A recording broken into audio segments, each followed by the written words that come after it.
जम्मू कश्मीर लद्दाख हिमाचल में मैं हूं विशाल और आप देख रहे हैं JKLH लाइव। वजीर आजम नरेंद्र मोदी ने अपने ताज़ा इंटरव्यू में जारी इंतखाबी अमल है इस पर अपने ख्यालात का इजहार किया। उन्होंने मुख्तलिफ मौज़ूआत पर रोशनी डाली। वजीर आजम नरेंद्र मोदी ने इंटरव्यू में जम्मू कश्मीर में आम इंतखाबात के दौरान हुए रिकॉर्ड पोलिंग और आर्टिकल 370 पर भी अपनी बात रखी। उन्होंने कहा कि जम्मू कश्मीर के अवाम आइन पर भरोसा करते हैं। उन्होंने कहा कि आर्टिकल के 300 कुछ सियासी पार्टियों का एजेंडा है।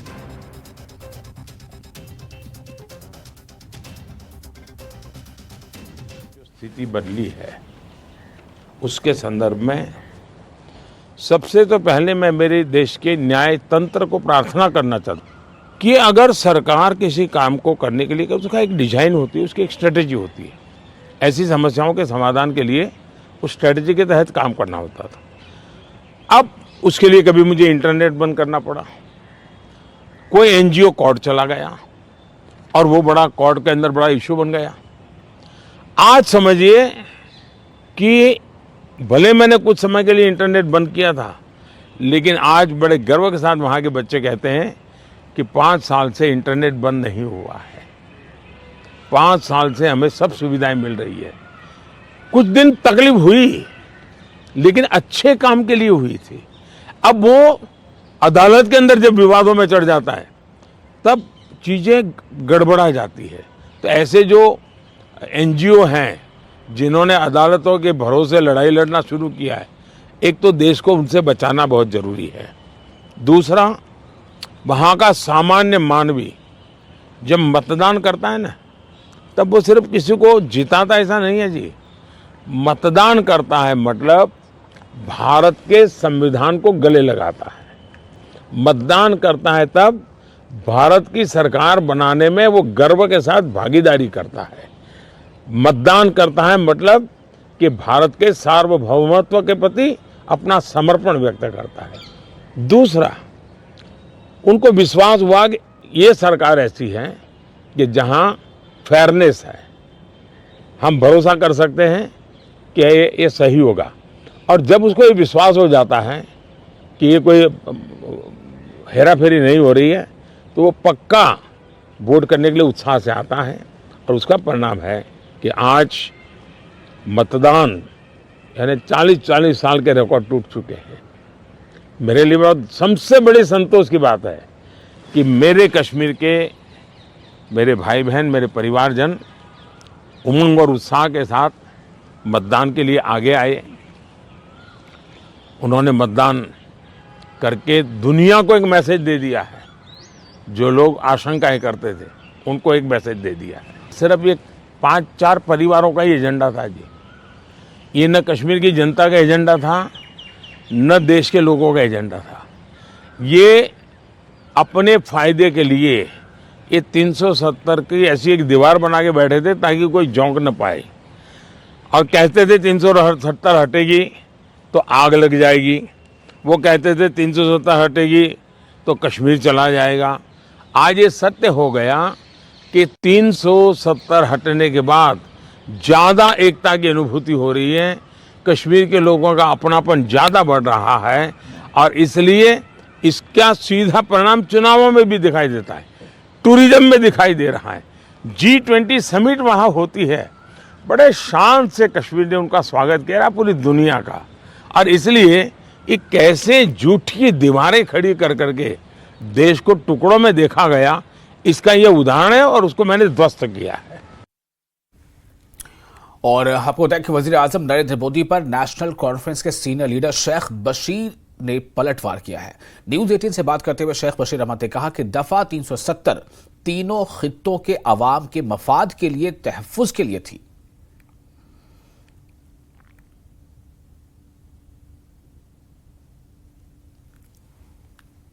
सवाल है आपका कि अभी असेंबली इलेक्शंस होने वाले हैं, जिस तरह से कहा जा रहा है, क्या नेशनल कॉन्फ्रेंस कांग्रेस के साथ साथ PDP जैसी पार्टी जिसके साथ आपने अभी तक इसमें अलायंस नहीं हो पाया, क्या इन विधानसभा पोल्स में हो सकता है कि उनके साथ अलायंस हो? देखिए, पहली चीज़ यह है कि जम्मू कश्मीर के लोग इस बात की तरफ, जो पार्लियामेंट के इलेक्शन के अंदर लोगों ने हिस्सा लिया, इस बात की उम्मीद करते हैं कि जल्दी ही जम्मू कश्मीर के अंदर असम्बली के चुनाव कराए जाएं, लोगों को हुकूमत बनाने का मौका मिलेगा। जिस तरह आपने कहा कि अलायंस जब इलेक्शन अनाउंस होगा तो उस वक्त पार्टी फैसला करेगी। हमारे पास जो पार्टी की सेंट्रल वर्किंग कमेटी है वो फैसला करेगी, पार्लियामेंट्री बोर्ड है वो बैठेगा, फैसला करेगा उस वक्त उन हालात में क्या होगा। जहाँ तक इंडिया अलायंस का ताल्लुक है, पार्लियामेंट के अंदर जो लड़ाई लड़ी है, जो वोटिंग हो गई है, उसका जवाब लोगों ने दे दिया है। 4 जून को जब रिज़ल्ट आ जाएंगे उसके बाद इन चीज़ों के ऊपर पार्टी बैठेगी, फैसला करेगी। लेकिन मैं आपको बताता हूँ कि जम्मू कश्मीर के अंदर डेमोक्रेसी जो है वो कैजुअलिटी रही है, क्या नाम है, 6-7 साल से। 2018 में असम्बली डिज़ाल्व हुई। आज बीजेपी वाले बड़े ढोल बजा रहे हैं कि हाँ जी इलेक्शन कराना है, कराएंगे। प्राइम मिनिस्टर साहब भी कह रहे हैं, होम मिनिस्टर साहब भी कह रहे हैं। ये 6 साल क्यों नहीं कराए? इसका जवाब क्या है? पीडीपी के साथ कर सकते हैं? अभी मैं इस मामले में वक्त पे बात होगी, अभी कुछ नहीं कह सकते। ये इसलिए पूछ रहा था क्योंकि बीजेपी एक बड़ा दुश्मन आपको लगता है आपकी नज़र से, और वो भी पार्टियां बहुत सारी पार्टियों को जोड़ रहे हैं। हम दुश्मन किसी को नहीं कहते। पॉलिटिकल राजनीतिक तौर पे उनकी जो आइडियोलॉजी है, इंडिया अलायंस जो बना है वो कॉन्स्टिट्यूशन बचाने के लिए है, जो हमारा एक्सक्लूसिव जो हमारी जो ये है विचारधारा है उसको बचाने के लिए है, भाईचारा कायम रखने के लिए है। क्योंकि ये डिवाइड रूल पे उसमें पीडीपी कहीं है? पीडीपी उसमें, चूँकि पीडीपी भी अलायंस के अंदर, तो इंडिया अलायंस में तो वो भी है। अगरचे हम यहाँ आपस में मिलके नहीं लड़ पा रहे हैं, लेकिन वहाँ तो इंडिया अलायंस के अंदर वहाँ महबूबा जी भी हैं और फारूक साहब भी हैं। असेंबली इलेक्शन विधानसभा पोल्स भी अब अलग लड़े। मुझे लगता है उस वक्त फैसला होगा, अभी पहले नहीं कहा जा सकता। और कोई पार्टीज जैसे हैं अपोजिशन पार्टीज यहाँ जम्मू की छोटी छोटी, जैसे शिवसेना है, बाकी जो पैंथर्स पार्टी है, क्या उनके साथ भी अलायंस हो सकता है? ये सब फैसले उसी वक्त होंगे। लेकिन एक बात मैं आपको बताता हूँ, ज़्यादातर पार्टियाँ जो हैं वो बीजेपी ने पैदा कर दी हैं। जो हम पहले कहते थे, हमारी कोई, हमको कोई पसंद नहीं करता था उसे, जब हम कहते थे ये जी ABC हैं, अब तो वो खुली बिल्ली थैले से बाहर आ गई। अब उनको ये जो बड़ा ग्रुप है उस बीजेपी और ABC ग्रुप है उनका, जो आपके मुताबिक उनको काउंटर करने के लिए क्या आप अपने जो छोटे हमारे पास जो सेकुलर ताकतें हैं उनको इकट्ठा करने के लिए जहाँ भी होगा आगे चलेंगे। मतलब आपके दरवाजे सेकुलर पार्टीज जो सेकुलर ताकतें हैं उनके साथ मिल के चुनाव लड़ेंगे आने वाले वक्त में, असेंबली के चुनाव। पीडीपी तो आपके नज़र में पीडीपी अभी उसमें सब लोग हैं, लेकिन अभी जिस वक्त इसके रिजल्ट आएंगे उसके बाद फैसला करेंगे। जिस वक्त अभी तो असेंबली के इलेक्शन अनाउंस ही नहीं ना हुए, क्या पता है, ये ढोल तो बजा रहे हैं लेकिन कोई भरोसा नहीं है। जब तक इलेक्शन अनाउंस नहीं होगा बाज़ाब्ता तौर पे, तब तक कुछ नहीं कहा। कैमरामैन आशू के साथ में समीर भट्ट, न्यूज़ 18 जम्मू। और अनंतनाग में 2 अफराद को गिरफ्तार कर लिया गया है। खुफिया इत्तला पर कार्रवाई करते हुए SOG और 96 CRPF की टीम ने 2 अफराद को गिरफ्तार कर लिया है। इनके कब्जे से हथियार और गोला बारूद भी जब्त किए गए हैं। इस वक्त एक बड़ी खबर आपको दे रहे हैं। खबर जम्मू कश्मीर के अनंतनाग से है। अनंतनाग में 2 अफराद को गिरफ्तार किया गया है, 2 शख्स को गिरफ्तार किया गया है। खुफिया इत्तला पर कार्रवाई करते हुए SOG यानी स्पेशल ऑपरेशन ग्रुप और 96 CRPF की टीम ने 2 अफराद को गिरफ्तार किया है। इनके कब्जे से हथियार और गोला बारूद भी जब्त किए गए हैं।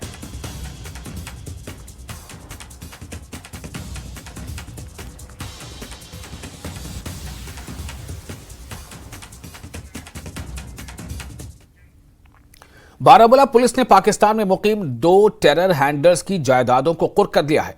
अदालत के अटैचमेंट ऑर्डर के बाद पुलिस ने टेरर हैंडलर्स की लाखों रुपए मालियत की जायदाद कुर्क की है।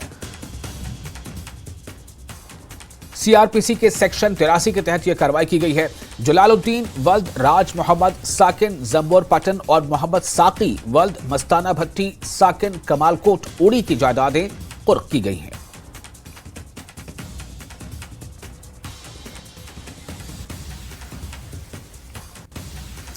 और इस वक्त एक और ब्रेकिंग न्यूज जम्मू कश्मीर के बारामूला से खबर यह है कि गैर कानूनी कानकोनी मामले में पुलिस की कार्रवाई, जी हां, यानी इलीगल माइनिंग, गैर कानूनी कानकोनी के मामले में पुलिस की कार्रवाई हुई है।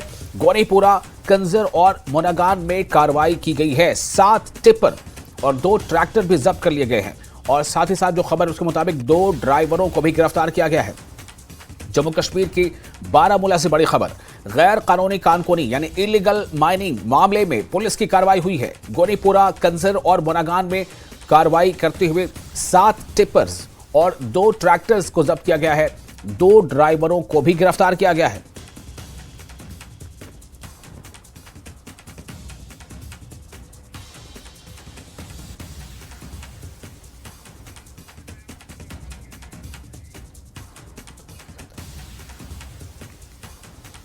बारामूला से बड़ी खबर, गैर कानूनी कारकुनी मामले में पुलिस की कार्रवाई। गोनीपुरा, कंजर और मुनागान में कार्रवाई करते हुए 7 टिपर और 2 ट्रैक्टर जब्त किए गए। जो खबर है उसके मुताबिक 9 ड्राइवर्स को भी गिरफ्तार किया गया है। खबरों के मुताबिक जो ड्राइवरों की गिरफ्तारी जो की गई है, ऐसे 9 ड्राइवर्स हैं जिन्हें गिरफ्तार किया गया है। ये आप तस्वीरें अलग अलग देख रहे हैं।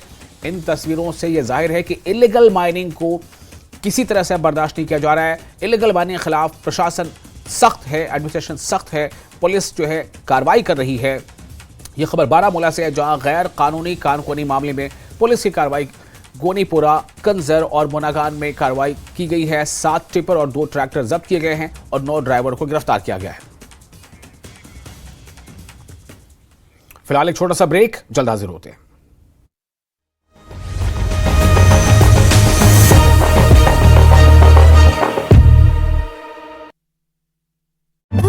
गर्मी, तापमान 43 डिग्री तक पहुंचा। हेल्थ एडवाइजरी की गई जारी। लोगों को गर्मी से बचने और खूब पानी पीने की दी गई सलाह। पुलवामा में प्रशासन और खनन विभाग ने किया कार्रवाई। भूविज्ञान एवं खनन विभाग ने शामिल डंपर वाहनों को किया जब्त। रामबन के बटुत में सड़क संपर्क के निर्माण को लेकर स्थानीय लोगों ने विभाग पर जताया गुस्सा। पिछले 10 सालों से चल रहा है सड़क का काम, अब तक 7 किलोमीटर तक ही बनी है सड़क। जम्मू विश्वविद्यालय ने किया हरित पहल की शुरुआत। वर्टिकल गार्डन विकसित करने का काम सौंपा। छात्रों के लिए परिसर के भीतर वाहनों की आवाजाही, ई रिक्शा सेवा शुरू। Jammu Kashmir anti corruption bureau ने बारिहाल तहसील कार्यालय पर मारा छापा। एक जूनियर असिस्टेंट को रिश्वत लेते रंगे हाथों किया गिरफ्तार। सांबा में पुलिस ने 3 ड्रग तस्करों को किया गिरफ्तार। 5 ग्राम हेरोइन किया गया जब्त। अल्मोड़ा के बिनसर इलाके में गुलदार दिखाई देने से लोगों में दहशत। वन विभाग ने गुलदार के लिए अब ट्रैप कैमरे लगाए। प्रयागराज में यमुना नदी में नहाने के दौरान डूबे 4 युवक, 2 को सुरक्षित निकाला गया, 2 का शव बरामद। सीतापुर में 16 साल पुराने केस में एसपी के पूर्व विधायक राधेश्याम जायसवाल दोषी करार। 2008 में अतिक्रमण के खिलाफ कार्रवाई के दौरान किया गया था पथराव। मेरठ में नौतपा का असर, तापमान 43 डिग्री के पार। सड़कों पर पसरा सन्नाटा। कानपुर में चलती कार बनी आग का गोला। कार सवार लोगों ने कूदकर बचाई जान। कई घंटे यातायात रहा बाधित। बदायूं के सिविल लाइन इलाके में ट्रैक्टर ट्रॉली पलटी। हादसे में 4 बच्चे समेत 15 लोग घायल। अंबेडकर नगर में अंतिम संस्कार में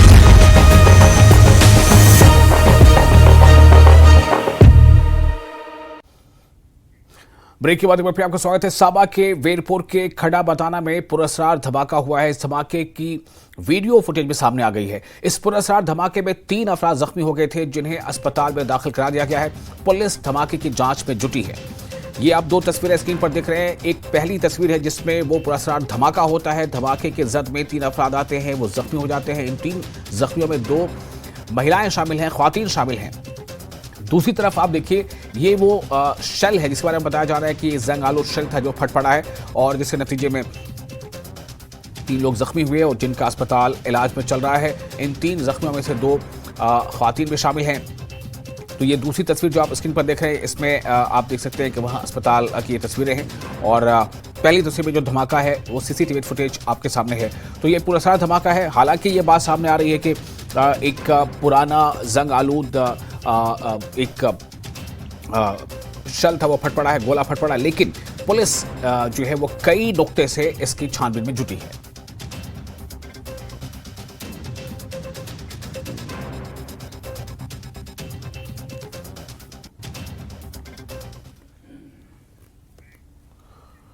और माशरे में मंशियात की लानत को रोकने की मुसलसल कोशिशें जारी हैं। पुलिस ने सिविल इंतजामिया के साथ मिलकर गांव गंड ख्वाजा कासिम पटन वितरगाम करेरी में पोस्ट की गैर कानूनी काश्त को तबाह किया है। बारामूला मंशियात के खिलाफ खुसूसी मुहिम जारी है। पोस्ट की काश्त में मुलविस पाए जाने वाले अफराद सभी वितरगाम करेरी के रहायशी हैं। इनके खिलाफ FIR दर्ज कर ली गई है। आगे मजीद तहकीकात जारी है। वहीं जम्मू कश्मीर पुलिस ने आवाम से मंशियात के इस्तेमाल के खिलाफ इस मुहिम में अपना ताउन और अपना किरदार बढ़ाने की अपील की है।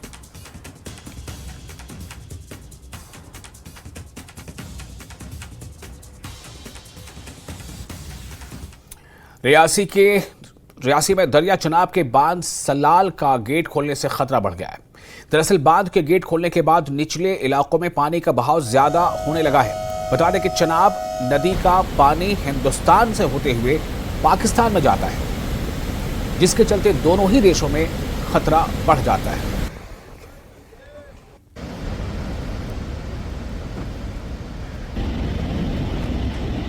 कुछ दिन पहले से ही बिजली बांध सलाल प्रशासन की तरफ से एक एडवाइजरी जारी की गई, जिसमें नदी के पास जाने से लोगों को मना किया गया है।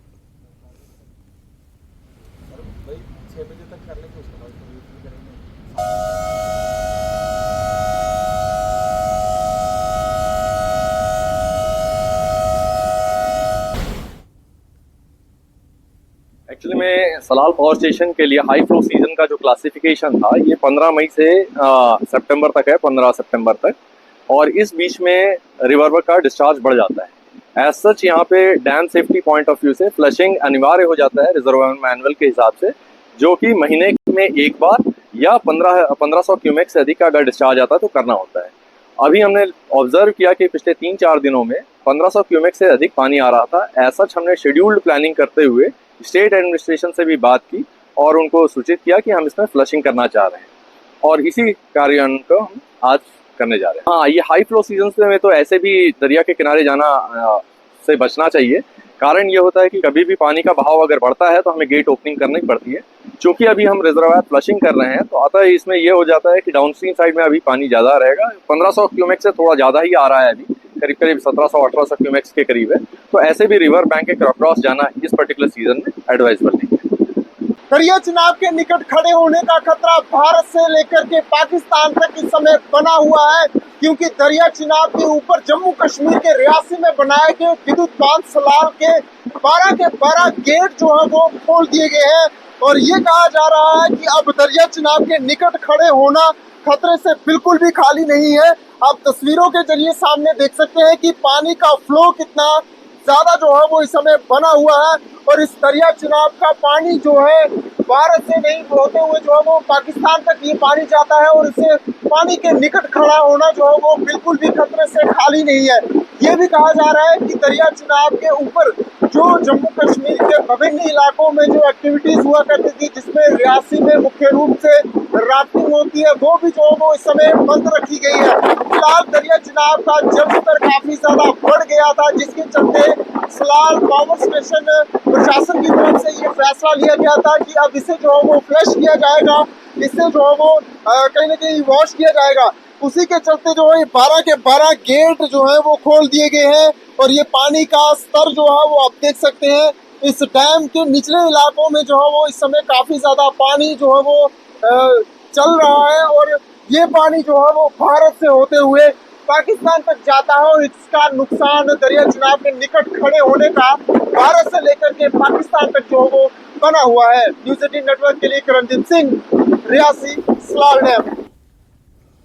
और वादी कश्मीर में इन दिनों मुख्तलिफ नदी नालों और दरियाओं में बच्चों के डूबने से कीमती जानों के ज़ाया होने के वाक़यात रूनुमा हो रहे हैं। इन वाक़यात पर मुख्तलिफ शख्सियात ने तशवीश का इजहार किया है। उन्होंने वालिदैन से अपील की है कि वो बच्चों पर नज़र रखें और उन्हें दरियाओं और नदी नालों में नहाने के लिए न जाने दें।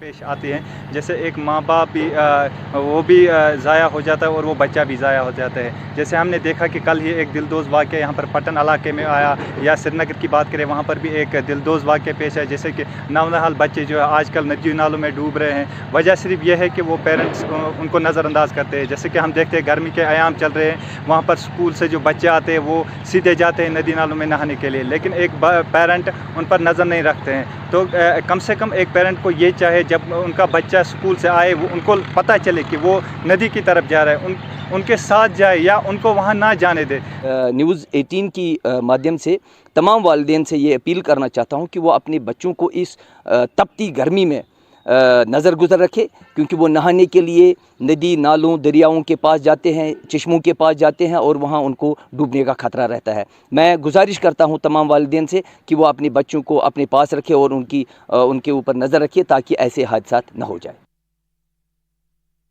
मेरे पीछे ये नदी नाले जो है ये मौत की वजह बनते हैं। तब ये मौत की वजह बनते हैं ख़ास तौर पर बच्चों के लिए, जब बच्चों को नज़रअंदाज किया जाता है उनके वालिदैन की तरफ से। और आजकल हम आए रोज़ देखते हैं कि बच्चे डूब जाते हैं ऐसे दरियाओं में, नदी नालों में, और उनकी मौत वाक़ा होती है। और अब ज़रूरत है इस वक्त जो भी वालिदैन हैं उन्हें अपने बच्चों की निगहदाश्त करनी चाहिए, नज़र गुज़र रखनी चाहिए और उन्हें कतन नज़रअंदाज नहीं करना चाहिए, तब जाके ये बच्चे महफूज रह सकते हैं। न्यूज़ 18 जम्मू कश्मीर के लिए मैं पटन से मुनीर हुसैन हुर्रा।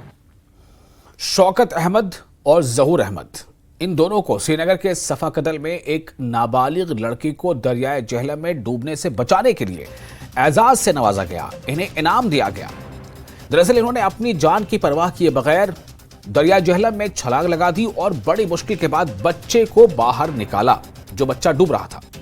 यह प्रोग्राम फ्यूचर फोरम इंटरनेशनल और श्रीनगर पुलिस के इश्तराक से मुनक्किद किया गया था, जिसमें इन दोनों को यानी शौकत अहमद को और जहूर अहमद को उनकी हौसला अफजाई की गई, उन्हें एजाज से नवाजा गया। से एक बच्ची गई थी चीख चीख के मेरा भाई डूब रहा है, मेरा भाई डूब रहा है। फिर मोहम्मद शफी और जहूर अहमद और मैं था, हम वहाँ पर बैठे थे। बस ये चीख हमने सुनी, हम फ़ौरन ही निकले। फिर जहूर अहमद और मोहम्मद शफी ने पहले वो किया, उनको हाथ में नहीं आया। फिर मैंने थोड़ी सी चालाकी कि मैं रोड के उस साइड से ही निकला था, फिर हमें वो आगे जाके उसको मैंने रेस्क्यू किया था पानी से। थर्ड टाइम था, उससे पहले भी मैंने 2 बच्चों को रेस्क्यू किया था पानी से, वहीं पर वीर के पास से 2 बच्चों को मैंने पहले भी रेस्क्यू किया है। गाली गुजारिश करूँगा इस टाइम की न्यू जनरेशन के पेरेंट्स के साथ, वो अपने बच्चों को स्विमिंग सिखाए या स्विमिंग स्किल सिखाए ज़रूरी, क्योंकि हर जगह हम नहीं हो सकते, हर जगह शौकत नहीं हो सकता, जोर नहीं हो सकता या मोहम्मद शफी नहीं हो सकता है, तैरना हर किसी को नहीं आता है। इसलिए अगर अपने पेरेंट्स इनको स्विमिंग सिखाए वो इनके लिए बेस्ट होगा। जान बचाने से बड़ा कोई काम नहीं हो सकता है। तो और इन्होंने ये दिखाया है कि जो बाकी नेगेटिविटी है सोसाइटी में, उससे हटकर इन्होंने इतना बड़ा काम किया है, इस तरफ किया है यूथ को कि ये स्किल्स जो हैं, कुछ स्किल्स लाइफ में बहुत इंपॉर्टेंट होती हैं। जैसे आप इसी एग्जांपल को लेते हो, जैसे स्विमिंग स्किल बहुत इंपॉर्टेंट है, इट्स अ लाइफ स्किल। उसी तरह जो इन्होंने बंदे को निकाल के उसके बाद जो CPR वगैरह परफॉर्म किया है, उसका हार्ट रिवाइव किया है, बहुत बड़ी बात है। ये सीखने की ज़रूरत है, हम सबको सीखने की ज़रूरत है। जहलम में डूबते एक बच्चे को रेस्क्यू करके CPR का इस्तेमाल करते हुए उन्हें नए सिरे से ज़िंदगी बख्शी। इस प्रोग्राम के हवाले से हम उन हीरोज़, उन स्किलफुल लोगों को, बिलखुसूस नौजवानों को हौसला देना चाहते हैं। इसी तर्ज पर हर दिन एडमिनिस्ट्रेशन के साथ साथ फ्यूचर फोरम इंटरनेशनल ऐसे कार्य करते रहेंगी। और आप समझते हैं कि हर दिन हमें भरपूर मौका मिलता है स्किलफुल होने का, सोशल मीडिया के ज़रिए और डिफरेंट प्रोग्राम्स के ज़रिए, जहां CPR जैसे और BLS प्रोग्राम्स को अपनाते हुए हम डिज़ास्टर और इंसिडेंटल जो सिचुएशंस होती हैं, जहां एक्सीडेंट होते ही CPR जैसे प्रोग्राम को अमलाते हुए हम उन जानों को बचा सकते हैं। तहसील दफ्तर बानिहाल में रिश्वतखोरी की शिकायत कई सालों से मौसूल हो रही थी। शिकायत पर ACB की एक टीम ने तहसील दफ्तर बानिहाल में तैनात मोहम्मद इसहाक बट नामी जूनियर असिस्टेंट को रिश्वत लेते हुए रंगे हाथों गिरफ्तार किया। एंटी करप्शन ब्यूरो की एक टीम ने मोहम्मद इसहाक की रिहाइश वाक़े चिरेल बानिहाल में भी छापा मारा है और इसकी बैंक खातों की भी जांच की गई है। कई घंटों की तलाशी और पूछताछ के बाद मुलजिम को हिरासत में लेकर जम्मू ले जाया गया है। बालटाल के रास्ते श्री अमरनाथ यात्रा को बेहतर बनाने के लिए डिप्टी कमिश्नर गांधरबल शाहबीर ने बालटाल का दौरा किया। अहम अफसरान के साथ मीटिंग बुलाई। मीटिंग में पेश आने वाली दुश्वारियों से मुतालिक गौर खौज किया गया। मुख्तलिफ महकमा बशमूल जल शक्ति, KPDCL, INFC, RDD और दीगर महकमों से मुतालिक काम का मीटिंग पर बातचीत हुई है। SSP गांधरबल संदीप गुप्ता के साथ साथ दीगर अजला के सेक्रेटरी भी मीटिंग में मौजूद रहे।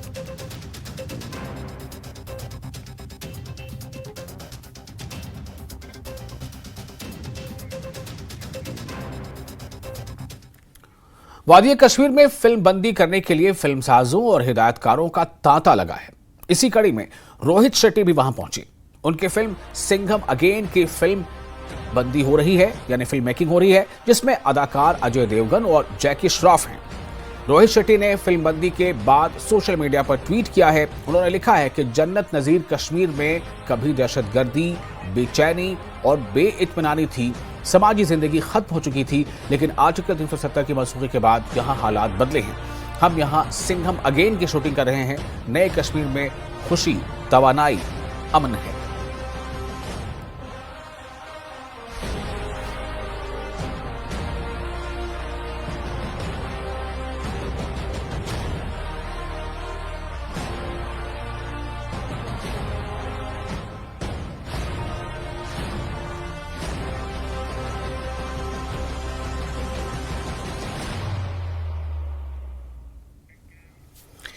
और इसके साथ ही इस बुलेटिन में फिलहाल इतना ही, लेकिन न्यूज़ 18 JKLH पर लगातार बड़ी और अहम खबरों का सिलसिला जारी रहेगा।